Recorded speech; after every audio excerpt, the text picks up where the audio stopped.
He had ordered the threat without even standing up from his seat. In the middle of a roaring crowd in a packed Miami stadium, with lights sweeping the night like restless searchbeams, I watched Bob Marley step toward the microphone and smile, as if nothing in the world could touch him. My men waited only a few rows behind the stage, hidden in plain sight, and with a slight tilt of my glass, I sent the message forward. It was meant to be quiet, precise, absolute. A reminder of who controlled this city. Bob nodded as the whisper reached his ear, then turned back to the crowd and smiled wider. That smile unsettled me more than any insult ever had. I had come to the concert to prove something to myself, that even music bent to power, that even a legend would hesitate when reminded who ruled the shadows. From my private balcony, I watched thousands sway together like a single living organism. The air smelled of sweat, beer, and something lighter. Hope, maybe. I despised that smell. Hope made men reckless. Hope made them forget who owned the streets. Bob began to speak between songs, his voice calm, soft, almost gentle, as he spoke about peace, about children growing without fear, about cities healing. I felt the crowd lean toward him, as if pulled by a single thread. That was the moment I decided to break the spell. The message I sent him was simple. No shouting, no drama. Just a quiet reminder that voices could be silenced. I expected hesitation. I expected fear. What I got instead was laughter, soft at first, as if he had heard a private joke from the universe itself. He leaned back into the microphone and said nothing about the threat. Instead, he changed the next song. The opening chords rolled out slow and warm, and then he looked straight toward my balcony, not at me, but through me, and sang about standing up when standing up was dangerous. The crowd erupted. And for the first time in my life, power slipped through my fingers without a gun being fired. But before we continue, I want to make a very special invitation. Subscribe to the channel and leave your like. This helps me see that you support me and are enjoying my stories. And comment below which city you're watching us from. Now let's continue. I tell this story now not as the man I was that night, but as the man who survived the consequences of being him. Back then, I believed fear was the only language anyone truly understood. I had learned it early. My father taught me with silence and bruises. The streets reinforced it with hunger and blood.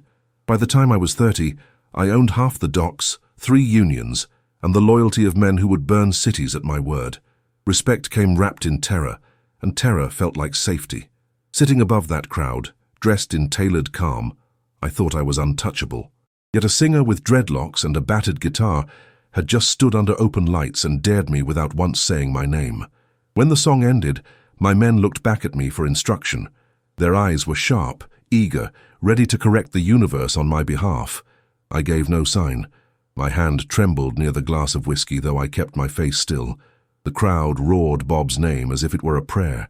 He bowed, thanked them, and moved into the next song, as if nothing unusual had happened. But everything had. Something primitive inside me, a memory I had buried under layers of violence and ambition, had been stirred awake. I remembered being a boy, sitting on a broken stoop with stolen bread in my hands, listening to a radio that didn't belong to us. Music had once felt like escape. I crushed the memory as soon as it surfaced. I refused to let a ghost of tenderness weaken me in front of my empire. After the show, I expected Bob to vanish through secured exits like every other performer who learned who I was. Instead, he walked straight into the open, laughing with his band, greeting people, letting children touch his hands. No armored car, no rush. He moved like a man who truly believed the world would not swallow him whole. That recklessness should have ended him within minutes. My men could have stepped forward and turned the night into a headline that would never print the real truth. Yet I held them back again. I told myself I was being strategic, that timing mattered, but the truth was simpler and far more dangerous. I was curious. By the time I returned to my compound, the cheers from the stadium still echoed in my skull. The walls there were thick, the gates heavy, the silence obedient. My underboss handed me reports, lists, whispered updates about shipments and debts. I signed off on everything without truly seeing it. All I could see was the way Bob had smiled after the threat reached him. Not defiant, not mocking, calm, as if he had already forgiven me for something I hadn't done yet. That disturbed me more deeply than fear ever could. I ordered surveillance before dawn, Not because I wanted to kill him, at least not yet, but because I needed to understand what kind of man did not flinch when warned of death. My people followed him through narrow streets and wide avenues, through places too poor to fear loss and too crowded to fear exposure. He greeted strangers like old friends. He stopped for children as if they were the most important meetings of his life. The reports angered me at first. This was not the weakness I had hoped to exploit. It was something else, something dangerous in a way I did not yet comprehend. That night, lying awake in a room built to intimidate even sleep itself, I realized with a slow, unwelcome clarity that my threat had failed. Not because Bob was braver than other men, but because he did not measure the world the way I did. Power meant something different to him, and for the first time since I carved my name into this city through fear and fire, I sensed that my greatest enemy might not be another king rising from the shadows, but a truth I had spent my entire life running from. I expected the reports to tell me that Bob Marley finally felt the threat, that he had cancelled shows, changed hotels, tightened security, that he had shown fear in some corner of his day, even if only for a fleeting second. But every detail that came in over the next 24 hours said the opposite. He woke before sunrise, greeted half the hotel staff by name, and sat barefoot near the pool, strumming soft chords while drinking tea. The man had received a message that should have frozen his blood. Instead, he acted as if the world had handed him a quiet Sunday morning, and that made him infinitely more interesting than any enemy I'd ever faced. My underboss, Carter, didn't appreciate my curiosity. He stood in my office with his arms crossed, a storm trapped in a suit, and asked the question he had been holding in his mouth since the concert ended. "Do you want him gone or not?" His tone was flat, but his eyes gave him away. He wanted action. He didn't like anything that made me hesitate. Hesitation meant vulnerability, and vulnerability invited betrayal. I had taught him that myself. "He's not running," I answered. Carter frowned. "Then he's stupid. Or brave," I said. He shook his head. "Bravery is the thing people call stupidity when the guy happens to survive." Maybe he was right. Maybe Bob was stupid. But if stupidity could pull thousands into silence with a single note, then it was a kind I had never understood. I dismissed Carter and kept reading through the morning's surveillance notes. Bob had already left the hotel, walking alone through Little Haiti, stopping to talk to vendors, smiling at families he'd never met. He moved through the city as if guarded by something stronger than body armor. And this behavior didn't stop. If anything, it grew more pronounced. By the third day, he had visited a music school where struggling kids learned on half-broken instruments. The teachers apologized for the noise, for the heat, for the lack of resources. Bob brushed every apology aside and told them music didn't need polish to change people. He played for the children and they played back. The joy in that room was so loud my men couldn't even whisper updates into their mics without it sounding like blasphemy against something pure. I should have felt disgust. Music schools, poor kids, soft speeches about unity. None of it should have mattered to a man like me. My life had been built on the opposite of softness. I grew up learning that compassion was a luxury only the powerful could afford, and even then, only in small doses. But watching Bob through the lens of men who feared disappointing me, I felt something colder than disgust. I felt envy. That night, I walked through my compound and looked at the faces of the men guarding it. They were loyal, yes, but loyal because they feared me. Because they feared what I could take from them, their families, their money, their freedom, their peace. I had built an empire of trembling hands. Bob had built a following of open hearts. And for the first time in a long time, I wondered if his power outweighed mine, but I didn't admit this out loud. Not yet. Instead, I scheduled a private meeting with one of the hotel managers who had served Bob that morning. She arrived nervous, wiping her hands on her skirt as if preparing for a performance she didn't want to give. I didn't threaten her. I never needed to. My reputation did the work. She told me that Bob had offered her father, who was sick, a prayer and a song. She teared up describing it. Not because he was famous, but because he meant it. The sincerity in her voice made my chest feel oddly tight. When she left, I realized something unsettling. Every person who crossed Bob's path walked away feeling seen. I had spent a lifetime making sure people saw me, remembered me, feared me, but feeling seen. I couldn't remember the last time I let anyone that close. The next morning, surveillance caught something that shifted the entire tone of the situation. A boy, 12, maybe 13, appeared at one of Bob's rehearsals. Skinny, alone, eyes darting with the practiced suspicion of someone who had grown up in rough places. The kind of boy who vanished into my streets and came out the other side working for men like me. My men recognized him. His name was Miguel, small-time runner, no family, a ghost of the alleys. He hovered by the stage door, ready to flee, until Bob himself noticed him. Instead of calling security, instead of ignoring the child, Bob walked toward him with a warm, unguarded smile. The boy froze like a terrified animal, but Bob didn't force anything. He simply placed a guitar on the ground between them and sat down beside it, as though inviting a stray cat to accept a bowl of milk. It took 10 minutes, but eventually the boy sat too. Another 10 minutes, and he touched the guitar. Another 10, and he tried a chord. When the sound came out, a shaky, uneven note that buzzed against the strings, Bob didn't correct him. He laughed, a short, joyful laugh that burst into the air like a spark. Miguel blinked at him, startled, then smiled back. A real smile, the first I had ever seen on the kid's face. I watched the footage 4 times. Something in it gnawed at me. The simplicity of it, the impossibility of it. Bob had done what grown men could never do with threats or money. He had pulled a lost soul toward the light with nothing more than patience, and that terrified me more than any rival ever had. I lay awake again that night, staring at the ceiling while rain ticked softly against the windows. I wasn't worried about the threat I had sent Bob. I wasn't worried about retaliation. I was worried about myself, because something inside me was shifting, grinding, resisting change like rusted gears forced to turn. The boy reminded me of someone I had buried so deeply I could barely remember his voice. He reminded me of the child I once was, before the streets hardened me, before fear became my only form of survival. Bob Marley wasn't challenging my power. He was challenging the story I had told myself about who I had to be, and I didn't know how to fight that. I didn't intend to see the boy again. Miguel should have vanished back into the cracks of the city once that fleeting moment of kindness wore off, once the real world reminded him that music didn't fill stomachs or pay debts. But the next morning, the surveillance team called me before sunrise. Their voices trembled in a way I didn't appreciate. "He's back," one of them whispered. "Who?" I asked, even though I knew. "The kid. He's waiting outside the rehearsal building again." I sat up in bed, suddenly awake. There was no tactical reason for this boy to matter to me, yet my pulse ticked like a metronome finding rhythm.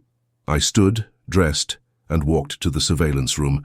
The monitors glowed against the dark walls like a row of unblinking eyes.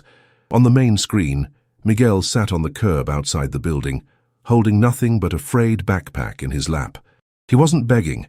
He wasn't running errands. He was waiting, patiently, as if hope had touched him and refused to let go. A foolish part of me thought he might be waiting for Bob because he had nowhere else to go. But when Bob stepped out of a car 30 minutes later, the boy didn't rush him with the hunger of someone seeking rescue.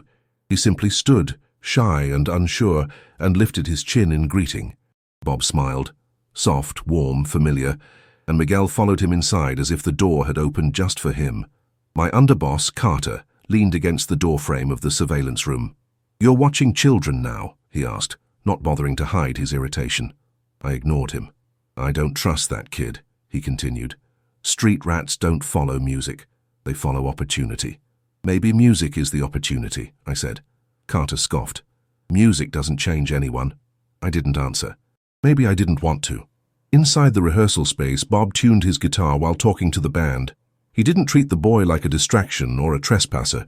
He treated him like a guest, someone worth noticing. Miguel's face carried a look I recognized from long ago, an expression I had worn at 12 years old the first time someone looked at me without suspicion, back when I believed kindness might be real. The memory tasted bitter. When the rehearsal began, Bob pulled up a chair for Miguel near the corner and handed him a small shaker, letting him join the rhythm section. The boy's timing was terrible, completely off-beat, yet every time he tried and failed, Bob nodded with encouragement, as though the attempt itself had value. Something twisted inside me, a tight, hot coil of anger and envy. I had built an empire in a world where children were tools, assets, future soldiers. Yet Bob treated this boy like a seed capable of growing into something good. I felt myself resisting the idea, even as I watched it happen. By noon, The boy's shy movements had transformed into something more free, more alive. He played, laughed, and even spoke a few words to the band. That sound, the boy laughing, echoed in my skull long after I left the room. Later that afternoon, Carter confronted me in my office. He shut the door behind him, which meant he had come to argue. "Boss, this is getting ridiculous," he said.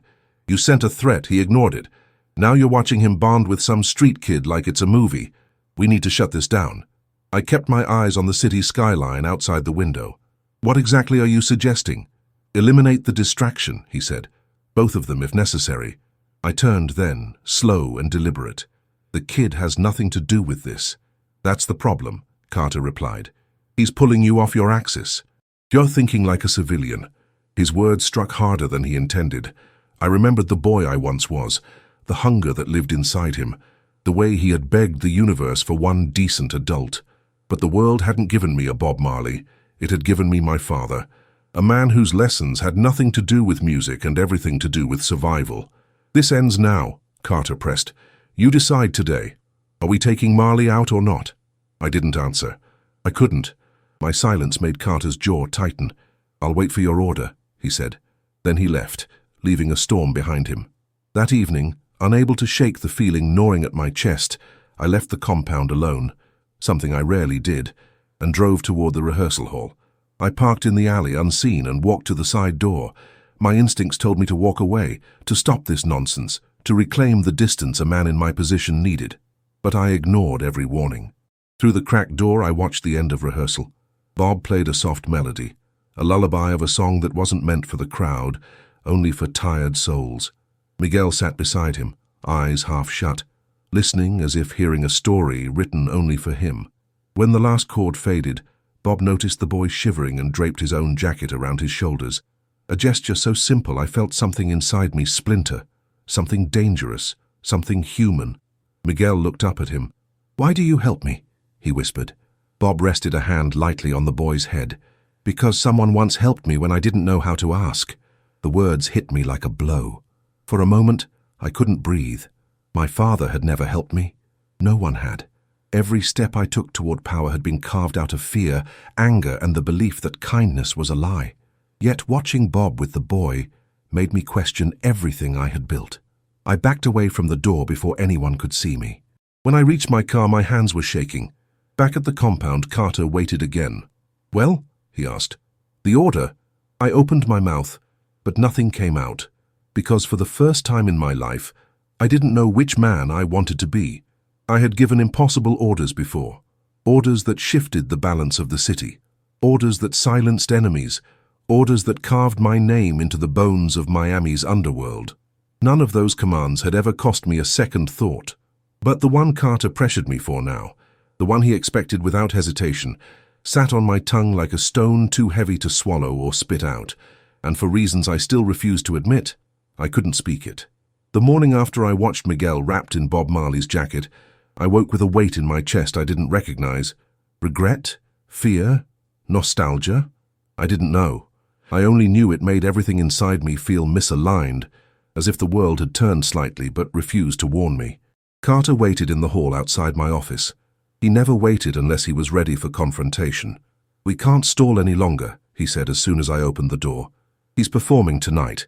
That's a clean opportunity." I stepped inside without answering. The room felt colder than usual. My desk, polished to perfection, reflected my face back at me, stern, controlled, yet with something loosened around the edges. I didn't like the reflection. It looked too much like a man reconsidering himself. Carter followed me in. "You're protecting him," he said. "No," I replied. "I'm thinking." "Thinking?" He laughed, but there was no humor in it. "Bosses don't think. They act. Thinking gets people killed." It was the kind of line I had taught him, the philosophy that had kept our empire alive. But today, those words landed with a dull thud instead of the usual certainty. "I'll give the order," I said faintly, more to end the conversation than out of conviction. "Good," Carter said, relieved. "I'll prep the team." He left, satisfied. But I stayed seated for a long time, my hands steepled beneath my chin. The silence in the room felt thick, almost suffocating. I used to find comfort in silence, now it felt like judgment. That night, The operation moved without my involvement. My men, professionals, efficient, loyal, set themselves in the shadows around the small venue where Bob had decided to perform an intimate show for charity, the kind of event no encrypted warning could dissuade him from. The audience was modest. Families, immigrants, kids from rough neighborhoods he insisted on supporting. No theatrics, just music and community. The perfect place to end him. I watched the live feed from my office, the screens arranged like windows into a world I no longer understood. Bob stepped onto the stage with a calm smile, tuning his guitar with gentle fingers. There was something disarming about the routine nature of it, something almost holy in its simplicity. My headset crackled. "We're in position," Carter's voice said. One word. The air thinned in my lungs. I watched as Bob looked toward the crowd and spotted a familiar face. Miguel. The boy had somehow found his way inside and sat near the front, clutching the same frayed backpack. His expression held none of the fear I expected from a kid raised by the streets. Instead, there was wonder, safety, a feeling he had likely never known until Bob handed it to him like a gift. Bob leaned down and whispered something to him. Miguel grinned shyly. They weren't father and son, but they looked like it in the warm glow of the stage lights. My fingers curled into fists. "Boss?" Carter said. "Say the word." My throat closed. I saw myself reflected in one of the screens, cold, calculating, always in control. A man carved by survival. But the longer I stared, the less I recognized him. He looked like someone wearing my face, my suit, my kingdom, but not my soul, if I ever had one. "Boss," Carter pressed, "we need the order." I stood suddenly, as if propelled by something deep and ancient inside me, something older than fear, something older than violence. I couldn't kill the man who had handed a broken boy the first piece of tenderness he'd ever received, but I couldn't say those words. Not yet. Instead, I said, "Hold." Carter's silence was loud. "Hold? For how long? I'll tell you when." It was the first time in years I had given a command that felt like rebellion against my own empire. As Bob began his performance, the music washed through the speakers into my office. He sang about struggle, about unity, about rising even when the world bent your spine. His voice was not loud, not aggressive, just steady, and each note dug beneath my ribs like a gentle knife. Halfway through the set, something unexpected happened. Bob paused and scanned the crowd until his eyes found a woman in the back. Her face was worn, lined with exhaustion, wrapped in the kind of courage poverty forces on people. Miguel's mother. I recognized her from the alley reports. She had been sick for months, perhaps longer. Bob stepped off the stage without ceremony, walked to her and placed his hand over hers as she shook from illness. The band kept playing softly behind him, filling the air with warmth. Bob knelt beside her, whispering words meant only for her ears. Then he helped her stand, supported her weight, and guided her to a quiet corner backstage where she could breathe. The cameras caught everything, the compassion, the patience, the dignity he offered her when the world had offered her none. And at that moment, the assassination window closed, not because of logistics, not because of security, because I could not allow violence to stain something so painfully human. Carter's voice growled through the headset.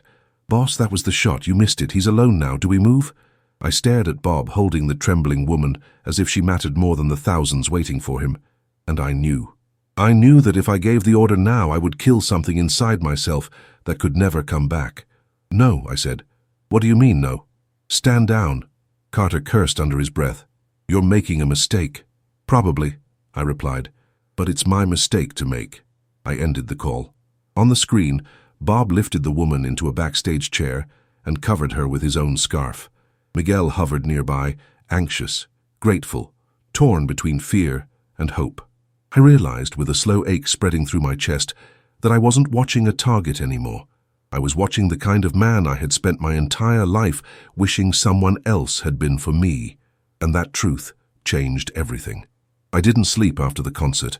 I sat in the dark of my office with the city glowing below like a field of quiet embers, replaying every second in my head.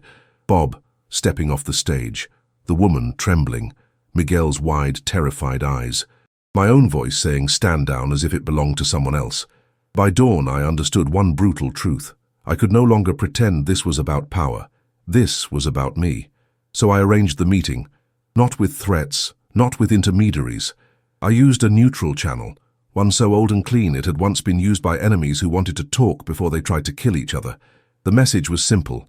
No location named, no demand, just a request to speak.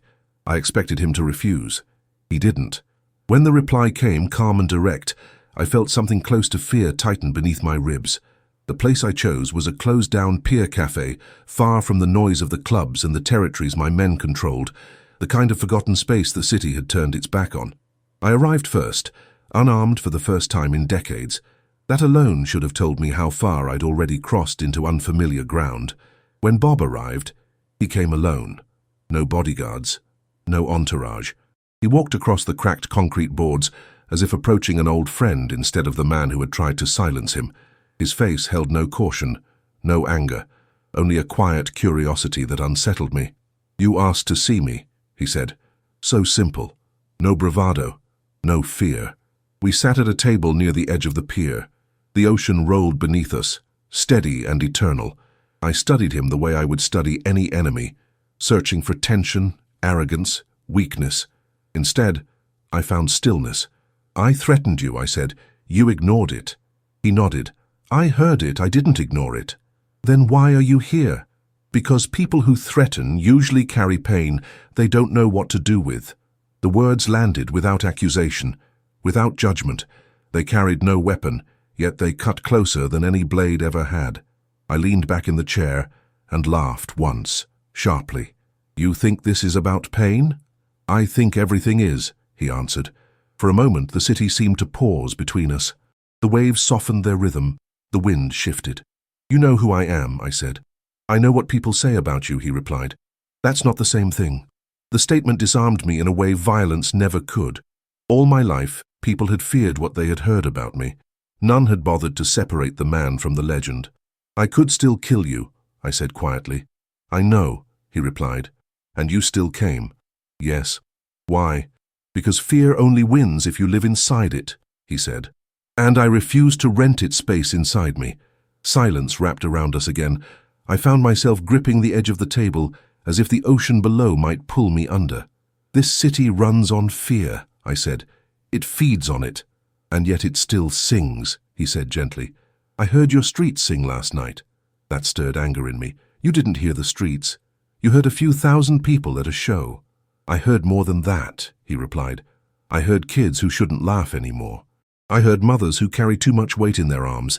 I heard men who forgot how to hope." Each word felt uncomfortably precise. I changed tactics. "You're influencing one of my people." His eyes softened. "The boy?" "Yes." "He's not your property," Bob said with no heat in his voice. "Just certainty." Everything in me bristled at that phrase. Property was the language of my world. Territory, assets, leverage.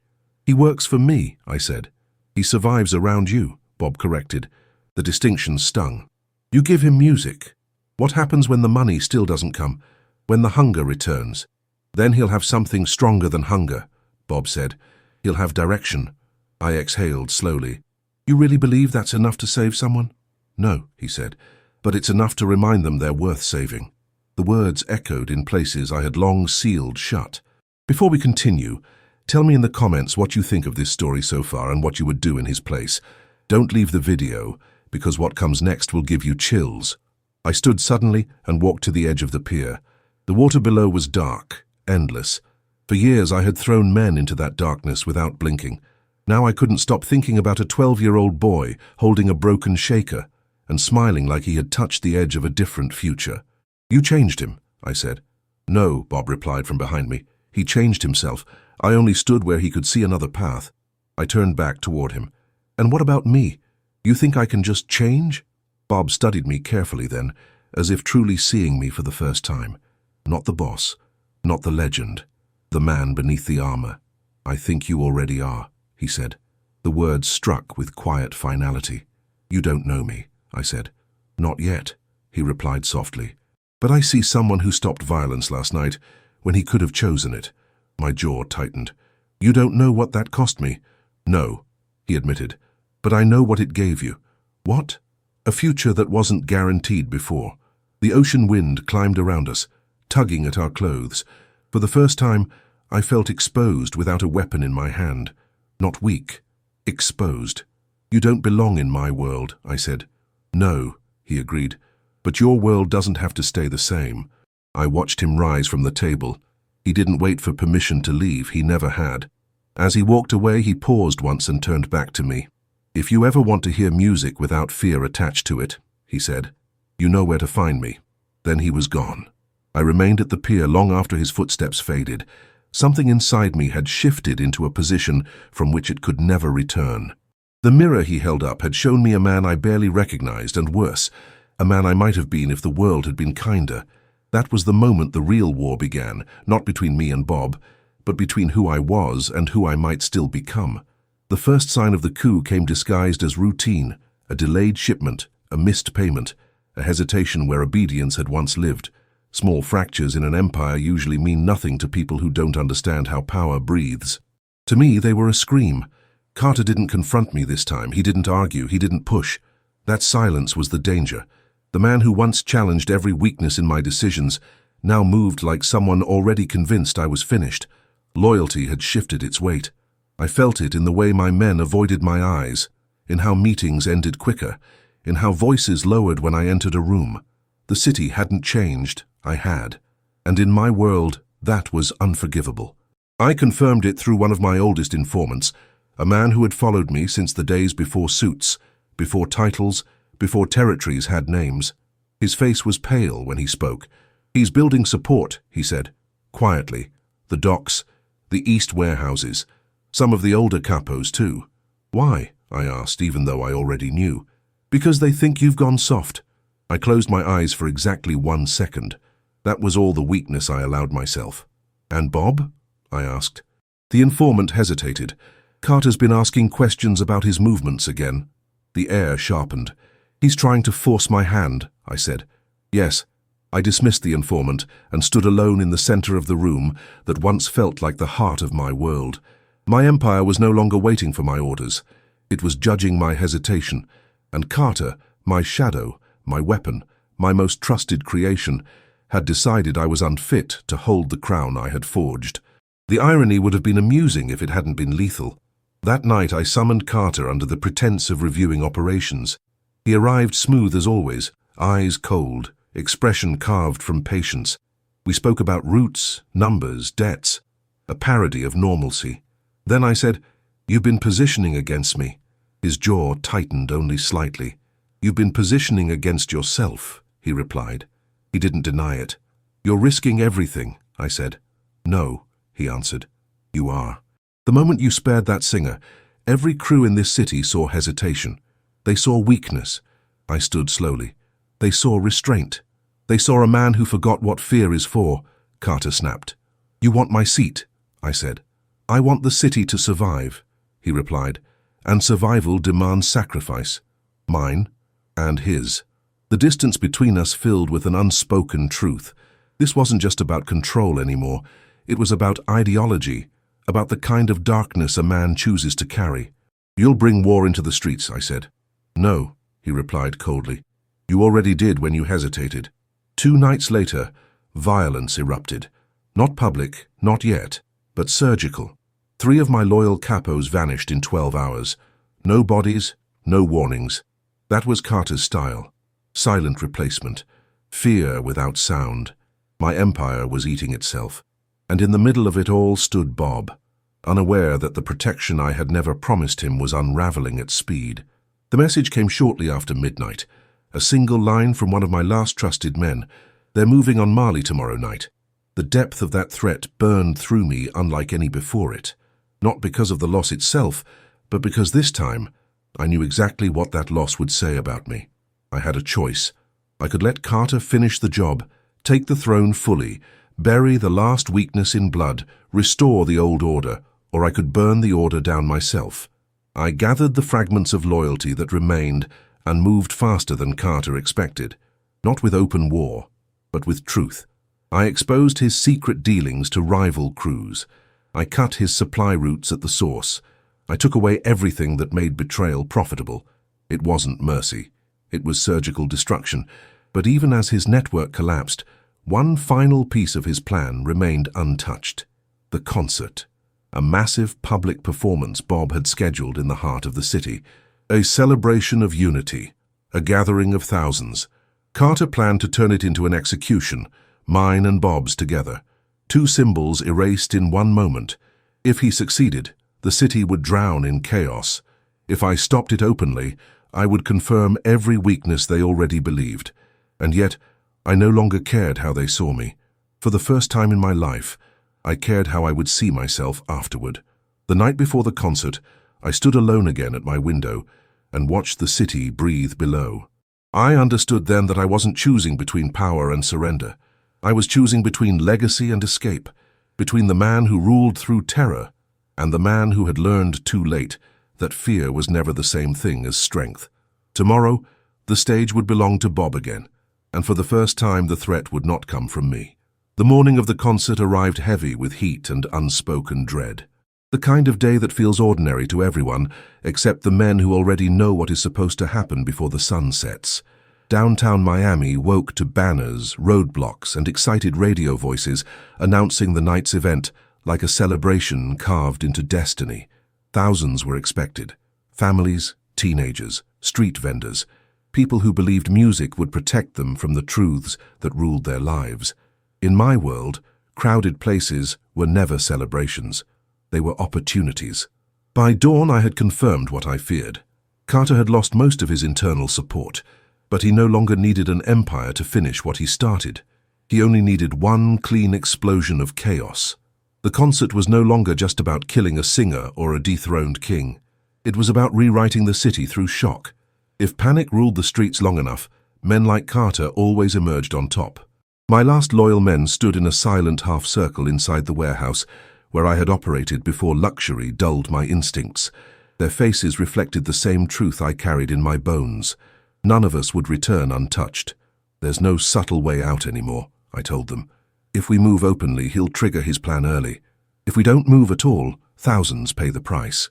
One of them swallowed. Then what's the move? I closed my eyes. The answer was already written in me.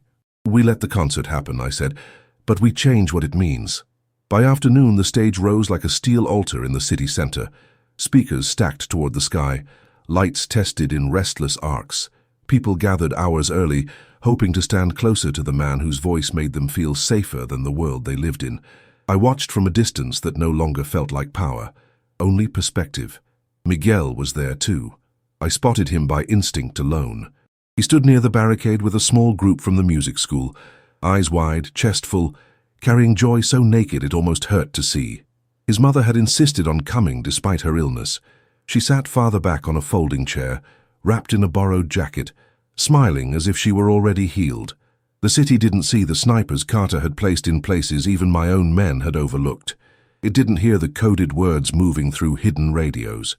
It didn't feel the trap tightening beneath the music, but I did. The moment Bob stepped onto the stage, the crowd detonated with sound. Not fear, not confusion. Joy. Real, unfiltered joy. The kind of sound you can't manufacture with money or intimidation.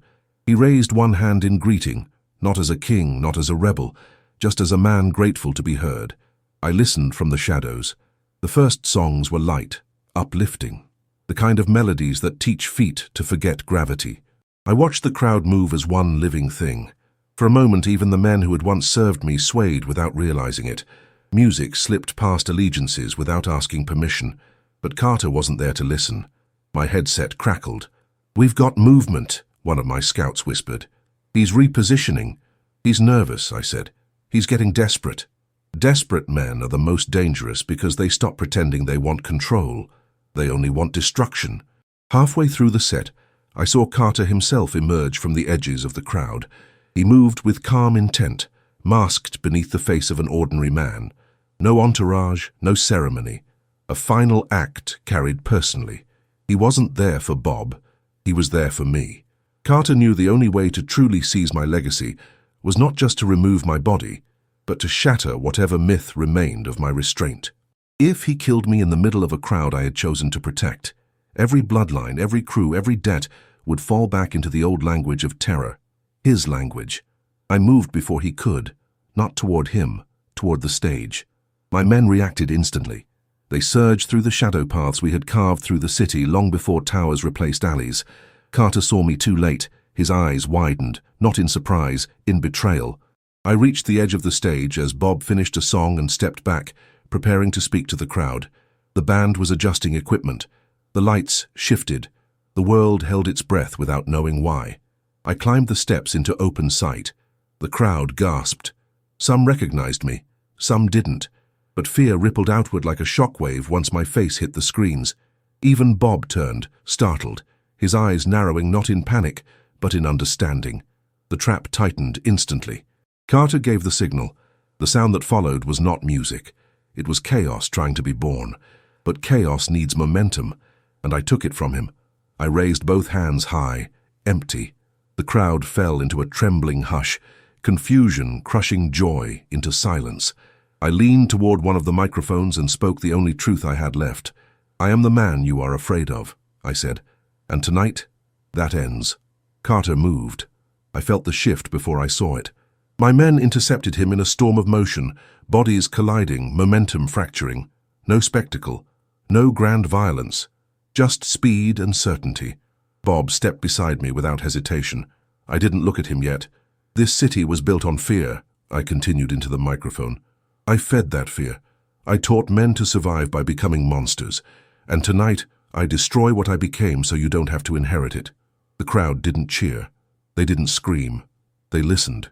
Carter broke free for one final charge. One of my men lost his balance. The last bullet meant for the stage fired into the air and vanished into nothing. And with that sound, the war ended. Sirens flooded the night moments later. Real ones. The kind no amount of money reroutes. The city exhaled as law swallowed shadows. I turned at last toward Bob. He looked at me not as a legend or a fallen king, but as a man who had finally chosen a side. He placed a hand on my shoulder. No words. Only acknowledgement.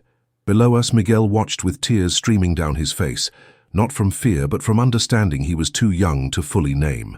I stepped back into the dark as the authorities surged forward. I did not run. I did not hide. For the first time since childhood, I let the world see me as I was. Not a ruler, not a monster, just a man standing at the end of the road he had chosen. The handcuffs were colder than I expected, not painful, just final. Steel biting against skin as if to say, "This part of your life is over." I did not resist, I did not speak. I only listened to the city exhale as the sirens faded into distance instead of feeding it. For the first time in decades, the night ended without my permission. They walked me past the stage where the crowd still stood frozen in shock and disbelief. Some faces twisted in fear, others in confusion. A few, very few, held something that looked like understanding. I found Miguel's eyes through the chaos. He was crying openly now. Not the panicked tears of a frightened child, but the heavy, choking tears of someone watching a world crack open. I nodded to him once. He nodded back. That was enough. The interrogations lasted for hours.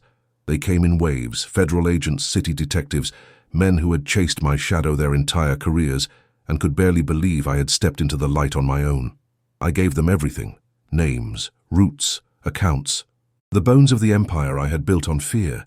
Each word I spoke felt like ripping another brick from the wall that once protected me and imprisoned me at the same time. I didn't bargain. I didn't ask for mercy, because for the first time in my life, I wasn't afraid of losing power. I was afraid only of becoming that man again. By morning, the city woke to headlines it never expected to read. The underworld cracked open like a rotten tooth. Arrests rolled across districts. Warehouses were raided. Shell companies collapsed in hours. The machine that had taken me a lifetime to build destroyed itself in a single night because it had never stood on truth, only terror. Carter was found hiding in a drainage tunnel near the river. He had money, false papers, 3 loaded weapons, but no future. When they dragged him into the light, his eyes searched for me through the sea of uniforms. Not in anger, in confusion. He could never understand why I chose to burn the crown instead of protecting it. And maybe that was the difference between us. The trial took months. The world learned my name in full for the first time. Not as a rumor, not as a silhouette, but as a man. They learned how many lives I had bent without ever touching directly. How many choices rippled outward from my orders. I did not deny any of it. I sat and listened as survivors spoke, as families named absences I could never repair. Some hated me. They had every right to. Others looked at me with something that confused me more than rage ever could. Relief, because monsters who confess stop being myths. They become warnings. The sentence was long, longer than I would outrun, even if I still wanted to. As they led me away for the last time, I felt lighter than I ever had while walking free. In the weeks that followed, I learned what the world chose to keep after I stepped out of it. The concert became legend, but not for violence. People spoke not of the threat, but of the moment the music outlasted terror. Of the singer who never stopped playing even when the shadows moved. Of a city that watched fear collapse in real time and realized it could breathe without it. Miguel stayed with the music school. Sponsors emerged out of nowhere, real ones.